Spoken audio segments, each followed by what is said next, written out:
Les stoïciens étaient des philosophes de l'Antiquité pour qui les vertus étaient ce que l'être humain pouvait atteindre de meilleur. Pour eux, cela représentait la perfection de l'âme, l'excellence du caractère. 4 vertus avaient une place particulière: le courage, la justice, la tempérance et la sagesse pratique. Le courage, c'est la force de l'âme qui nous permet de faire face aux difficultés même si elles nous font peur. C'est notre capacité à résister et à persévérer même si nous avons parfois l'impression que nous ne serons pas victorieux. La justice est la capacité à donner à chacun ce qu'il mérite et faire de telle sorte que nos actions soient toujours conformes à la vision d'égalité et d'équité que nous voulons voir dans le monde. La tempérance est notre capacité à nous restreindre face à nos désirs, pour ne pas tomber dans l'excès et dans l'autodestruction. C'est notre capacité à nous contrôler et ne pas réagir instantanément face aux événements avec nos émotions, mais avec notre raison. Enfin, la sagesse pratique consiste à savoir juger quelle est la bonne chose à faire dans chacune des situations auxquelles nous sommes confrontés. C'est notre capacité à distinguer ce qui est bon pour nous de ce qui est mauvais pour nous et pour les autres, et à faire le bon choix. Le but des stoïciens était de développer en eux chacune de ces vertus, car les vertus ne sont pas des qualités prédéterminées, mais des qualités à acquérir en faisant des efforts sur soi, comme une statue qu'il faut sculpter pour la rendre plus parfaite. La philosophie était d'abord une éducation à la vie. Les philosophes antiques comme les stoïciens étaient des éducateurs qu'on venait voir pour apprendre la sagesse et les vertus. Quand on parle d'éducation aujourd'hui, on pense tout de suite à l'avenir professionnel, à apprendre un métier pour trouver un travail, et c'est important bien sûr. Mais l'éducation englobe beaucoup plus que simplement le travail. Le travail n'est pas toute la vie. Alors où est l'éducation dont nous avons besoin pour le reste de la vie? Car comme le dit Sénèque, écrivain, dramaturge, homme d'affaires, homme d'État et un des plus importants philosophes stoïciens, il faut apprendre tant que dure l'ignorance, et si l'on en croit le proverbe, tant que dure la vie. Et de ce dicton, il n'est pas d'application plus juste que celle-ci. Il faut apprendre l'art de vivre tant que dure la vie. Alors allons voir ce que nous pouvons apprendre sur la vie, quelles vertus et quelle sagesse nous pouvons trouver dans la plus extraordinaire des aventures épiques et une des plus grandes histoires de notre temps, le Seigneur des Anneaux.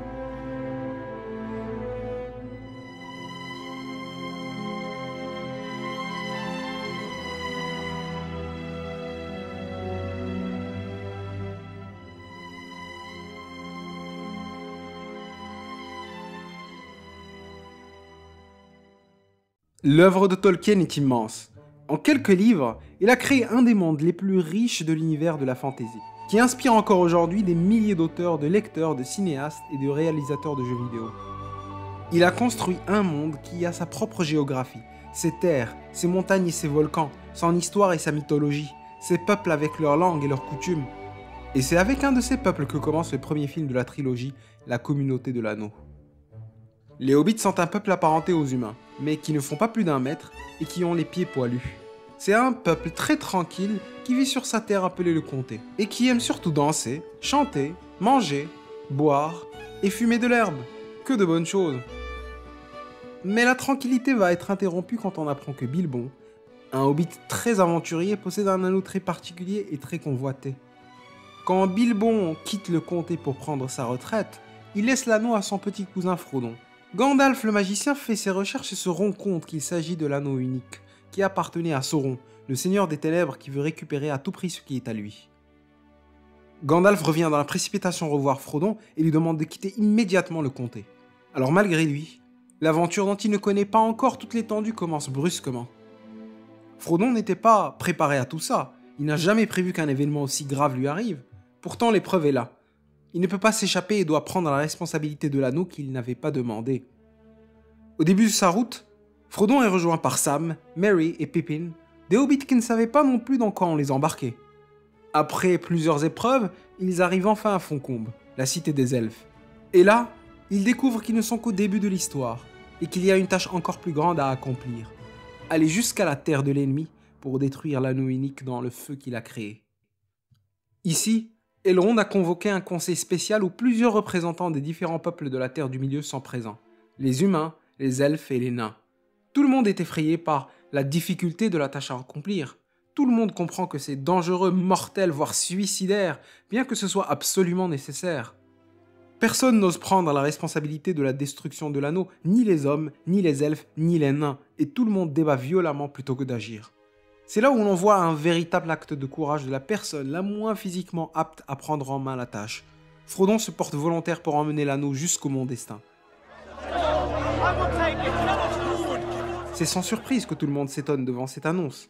Mais contrairement à ce que l'on pourrait croire, l'acte de Frodon n'est pas accueilli par des moqueries, au contraire, tout le monde sait combien il est difficile de porter l'anneau, combien il est dangereux de le faire. Personne n'a osé se porter volontaire. Le courage de Frodon ne suscite pas des moqueries mais de l'admiration chez les autres. Surtout quand on sait que Frodon a déjà porté l'anneau jusqu'à Foncombe et qu'il a déjà risqué sa vie pour y arriver. On ne peut pas lui reprocher de ne pas se rendre compte de la difficulté de ce qu'il faut faire. Il la connaît et pourtant il n'hésite pas. Car peut-être que les autres vont débattre des heures avant de se décider, mais lui sait déjà ce qui est nécessaire. Et ce qui est nécessaire n'a pas besoin d'être débattu. Il ne demande qu'une chose, le courage. Ce que la suite de cette scène nous dit est encore plus fort. Quand Frodon se porte volontaire, Gandalf, Aragorn, Legolas, Gimli, et tout le monde veut maintenant l'aider à porter l'anneau et faire face à Sauron. You have my sword. And you have my bow. And my axe. La tâche n'est pas subitement devenue plus facile ou moins risquée. Elle est toujours aussi effrayante et mortelle. Mais ce que nous apprenons ici, c'est que le courage est un acte qui encourage. Peut-être que les autres n'ont pas la force suffisante pour dépasser leur peur, pour s'opposer au mal et le combattre, mais il suffit de la leur montrer. Faire preuve de courage devant nos obstacles donne aux autres le courage nécessaire pour avancer devant leurs propres difficultés. Ce courage héroïque que nous pouvons voir dans le Seigneur des Anneaux est sûrement éloigné de ce que nous pouvons vivre tous les jours. Et les stoïciens savaient très bien que ce courage symbolique du héros n'était pas celui dont leurs disciples avaient besoin. Pour la plupart d'entre nous, nous ne sommes pas en guerre. Nos vies ne risquent pas la mort immédiate. Et le mal n'est pas toujours aussi évident à pointer du doigt. Mais les stoïciens sont les premiers à reconnaître que dans la vie humaine, il y a tout de même beaucoup de souffrances et d'obstacles qui nous font face et qui nous font beaucoup de mal, et qui nécessitent beaucoup de courage pour les dépasser. Comme le dit Sénèque à Lucilius, « Est-ce que le courage est souhaitable ? Alors la patience dans le tourment l'est aussi, puisque c'est une variété du courage. Pousse à fond l'analyse, je le répète, et tu cesseras de douter. Ce que nous devons souhaiter n'est pas de souffrir, mais de souffrir courageusement. C'est ce courageusement que je souhaite, c'est-à-dire la vertu. » Nous avons donc besoin de courage face à une maladie qui nous touche, ou qui touche un de nos proches. Nous avons besoin de courage lorsque nous perdons notre travail, ou lors de la fin d'une relation à laquelle nous tenions. Nous avons besoin de courage pour nous défendre face à ceux qui veulent profiter de nous. Nous avons besoin de courage pour défendre nos principes, et ce que nous croyons est vrai et juste. Dans Le Seigneur des Anneaux, Frodon et ses compagnons, qui forment maintenant une communauté, continuent leur aventure à partir de Foncombe. Et l'acte de courage initial était nécessaire, mais il n'était évidemment pas suffisant à lui seul, puisque tout au long de leur parcours, ils avaient besoin de réitérer encore et encore leur volonté de faire face à Sauron et affronter encore beaucoup de difficultés. Gandalf a combattu le Balrog pour défendre ses compagnons et s'est sacrifié pour qu'ils survivent. Les hommes et les elfes ont eu besoin de courage pour se battre contre les armées de Saruman dans la bataille du gouffre de Helm. Frodon et Sam ont eu besoin de courage pour traverser, dans des conditions très dures, tous les obstacles qui les ont menés au mont Destin. Quand nous regardons tous les événements qui se sont déroulés tout au long des 3 films, nous pourrions nous dire que les orques et les armées de Saruman aussi ont combattu dans des batailles où ils ont risqué leur vie. Ils ont aussi traversé des conditions difficiles pour arriver où ils sont. Pourtant, nous ne pouvons pas dire que leurs actions étaient des manifestations de courage. Pourquoi ? Les stoïciens vont nous rappeler qu'à côté du courage, il y a une autre vertu, qui est tout aussi puissante, c'est la justice. Quand les orques ont risqué leur vie dans le combat, c'était pour piller, pour tuer, pour dominer, pour enlever ce qui appartient aux autres. Ce n'est pas courageux de tromper, ce n'est pas courageux de frauder et ce n'est pas courageux de voler, même si c'est risqué et difficile, car ces actions manquent de justice et abusent des droits des autres et de ce qu'ils méritent. Les armées de Saruman n'ont pas montré le courage vertueux que les stoïciens portaient à une si grande estime, car lorsqu'ils ont risqué leur vie, c'était pour leur propre intérêt, et quand ils se sont sacrifiés, c'était pour de mauvaises intentions. En revanche, les héros que nous suivons dans Le Seigneur des Anneaux ont montré quant à eux le courage vertueux que les stoïciens nous poussent à chercher. Ils montrent leur courage en défendant les autres et en se mettant en péril pour le bien commun qu'ils veulent protéger et préserver. C'est l'histoire de Théoden qui répond à l'appel à l'aide du Gondor, même si ce dernier n'est pas venu à leur aide. And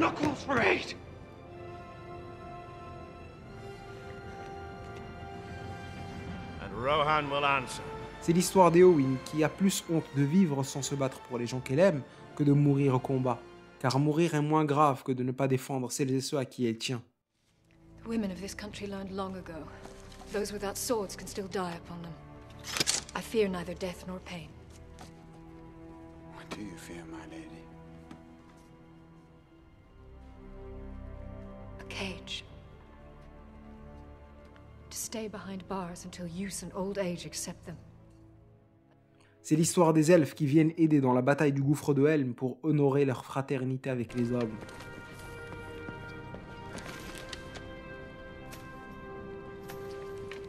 You are most welcome.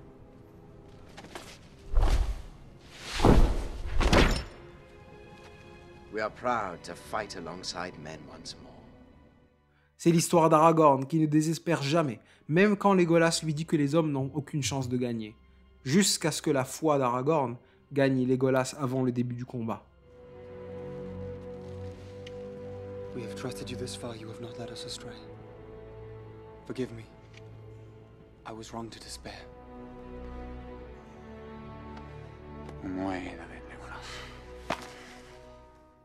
Enfin, ce qu'il faut comprendre, c'est que le courage n'est pas de n'avoir pas peur, c'est de ne pas reculer face à la peur, et de continuer à avancer car il y a des choses bien plus importantes auxquelles nous tenons. C'est Sam qui le résume bien quand il dit « It's like in the great stories, Mr. Frodo. The ones that really mattered. Full of darkness and danger they were. And sometimes you didn't want to know the end. Because how could the end be happy? How could the world go back to the way it was when so much bad had happened?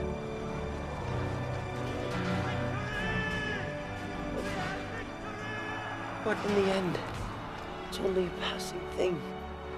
This shadow. Even darkness must pass. A new day will come. And when the sun shines, it'll shine out the clearer. Those were the stories that stayed with you. That meant something. Even if you were too small to understand why. But I think, Mr. Frodo, I do understand. I know now. Folk in those stories had lots of chances of turning back, only they didn't. They kept going. Because they were holding on to something. À la fin du troisième et dernier film, nous sommes devant la scène du couronnement du roi. L'anneau est détruit, Sauron est battu. La paix est enfin revenue après beaucoup de batailles et de morts. C'est le temps de la réconciliation et de la reconstruction. Tout le monde honore le nouveau roi et tout le monde s'incline à son passage, jusqu'à ce qu'il arrive face à nos 4 hobbits. C'est là qu'on se souvient que ces 4 petits hommes n'étaient pas les plus forts, ni les plus rapides, ni les plus aptes à se battre dans la guerre qui les a opposés aux forces qui leur voulaient du mal, mais ils ont montré une force de caractère qui demande beaucoup de volonté, et un sacrifice de soi qui demande beaucoup de bonté.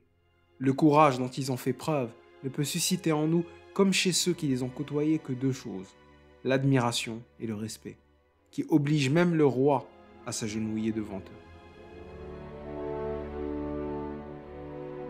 My friends.